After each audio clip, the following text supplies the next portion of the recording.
नीचे से मंदिर निकलना या मूर्तियाँ निकलना ये कोई आजकल के दौर में कोई मुश्किल नहीं है। ये बड़ा आसान काम है कि जब घर भी मेरा हो, मुल्क भी मेरा हो, कानून भी मेरा हो, मैं कुछ भी निकाल सकता हूँ। एक काम कर, ये ले फावड़ा और अपने मुल्क में जमीन से पेट्रोल निकाल। कराची के करीब जेर समंदर एशिया का तेल और गैस का सबसे बड़ा जखीरा दरियाफ्त हुआ है।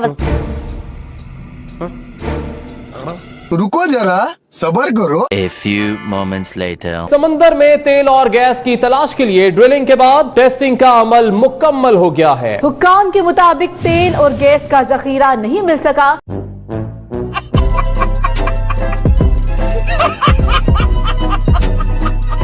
मतलब इंटरनल मैटर इंडिया का फैसला सुनाया सुप्रीम कोर्ट ने। पोर्कियों का अयोध्या से कोई लेना देना नहीं, फिर भी बंदे इंडिया के इंटरनल मैटर में ऐसे घुसे आ रहे हैं जैसे राम मंदिर इंडिया में नहीं पाकिस्तान में बन रहा हो। पोर्की आए दिन मुंह उठाकर मुसलमानों का ये हक है कि उनकी मस्जिद को प्रोटेक्ट किया जाए, उनके रिलीजन को जो है उसकी रिस्पेक्ट की जाए। भाई भारतीय मस्जिदों की चिंता भी कौन लोग कर रहे हैं? जिन झोपड़ी वालों के मुल्क में आए दिन मस्जिदों में धमाके होते रहते हैं, पाकिस्तान में शायद ही कोई दिन जाता होगा जिस दिन धमाका ना होता हो। अभी आपको बताएं, हंगू के थाना दवाबा की हुदूद में मस्जिद में धमाका हुआ है। और पेशावर पुलिस लाइन की मस्जिद में धमाका। और आपको अपडेट करें खैबर से, जहां थाना अली मस्जिद की हुदूद में धमाका हुआ है। और सियालकोट से आपको खबर देंगे, मंडेकी की मस्जिद में नामालूम अफराद की फायरिंग, 2 अफराद इससे जाँ भाग हो गए हैं।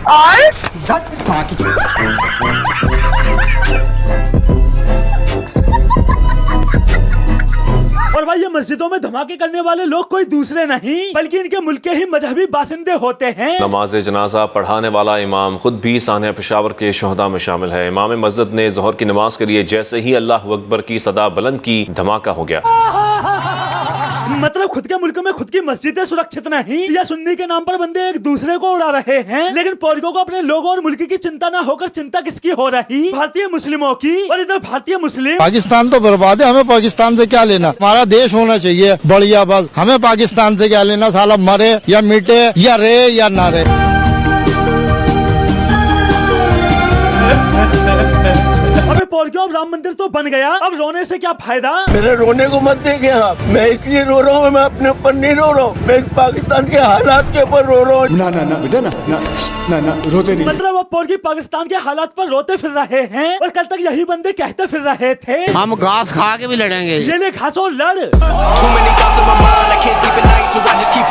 मतलब इंडिया से दुश्मनी के चक्कर में बंदे एक एक रोटी के लिए ख्वार हैं, कटोरा लेकर दर बदर भीख मांगते फिर रहे हैं। लेकिन फिर भी बंदों का जोश कम नहीं होता। बात जब भी इंडिया की आती है तो जंगे करोगे इंडिया के साथ? इंशाल्लाह 500 करेंगे। हम सारी जिंदगी लड़ेंगे इनके साथ, कश्मीर को लेके रहेंगे। मुंह में ले ले मेरा। भाई इन पोर्कियों का क्या है, बंदों के पास भीख मांगने के अलावा दूसरा कोई काम है नहीं, इसलिए इंडिया के खिलाफ कोई न कोई बकचोदी लेकर ही बैठ जाते हैं। कल तक बंदे कश्मीर को लेकर रोना धोना कर रहे थे और अब राम मंदिर बन रहा है तो उसी को लेकर नौटंकी करने बैठ गए। मस्जिद की जगह पे मंदिर नहीं बन सकता, मंदिर की जगह पे मस्जिद बनती है। तो जगह पे नमाज नहीं होती, तो जगह भी हराम है। अबे सालों, वो जगह हराम नहीं, तुम ही हरामी हो जो मंदिरों को तोड़कर मस्जिदें बनाए बैठे हो। मतलब भाई इन जिहादियों की मानसिकता देखो, मस्जिद की जगह मंदिर नहीं बन सकता पर मंदिर की जगह मस्जिद बन सकती है। और यही तो इनके बाप मुगल करते आए थे। भारत में लाखों मंदिर तोड़कर मस्जिद बना दी गई, उस पर कोई पोर्की एक शब्द नहीं बोलेगा। लेकिन बात जब उन मंदिरों के पुनर्निर्माण की आती है तो 100 करोड़ हिंदू अयोध्या की तरफ जा रहे हैं। हमारे मुसलमानों के लिए ये बहुत दुख की बात है। प्रोटेस्ट करेंगे, जो भी हम लोग कर सकते हैं इंशाल्लाह जरूर करेंगे। ऑब्वियसली एक बदला लेने के तौर पे ही वो मंदिर वहाँ पे बना रहे हैं, जो कि सही बात नहीं है। ऑफ कोर्स हमें प्रोटेस्ट करेंगे हम इसके खिलाफ। तो करना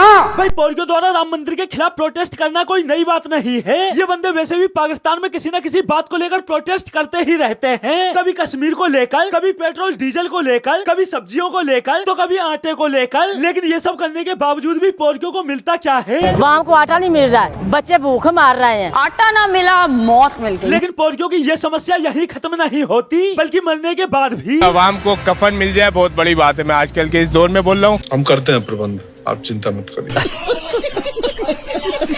वैसे भी भाई अब इन्हें कफन की ही जरूरत पड़ेगी, क्योंकि अमेरिका से लेकर यूरोप तक, ऑस्ट्रेलिया से लेकर लाल चौक तक हर तरफ जय श्री राम है। पोर्कियों की हालत ये हो गई है।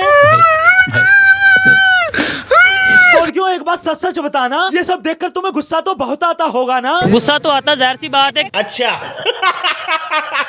भाई ये पोर्कियों और इनके पूर्वज मुगल तो इतने तगड़े भिखारी थे कि पाकिस्तान में खुदाई के दौरान उनके कंकाल भी कुछ ऐसे मिलते हैं। और पोर्कियों को लगता है इन मुगलों ने भारत में इमारतें बनवाई थी। अरे भिखमंगिया हलवाई क्या? अबे जमीन हमारी, पैसे हमारे, मिस्त्री मजदूर हमारे, मुगलों ने क्या इमारतें बनवाने के नाम पर मरवाई थी?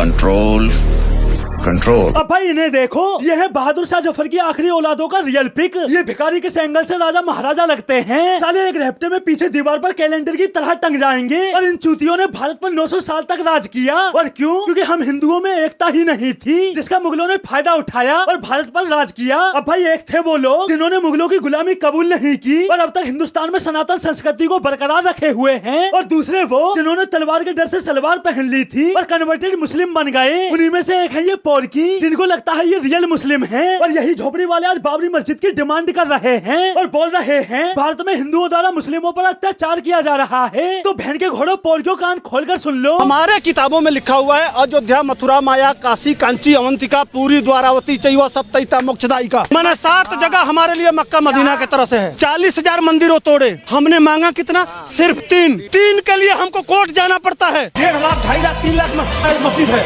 उसमें तुम नमाज नहीं पढ़ सकते। और राम का नहीं, हमारे काम का नहीं, ये बात ध्यान रखो। तो दोस्तों आज के लिए बस इतना ही, फिर मिलते हैं अगली वीडियो में।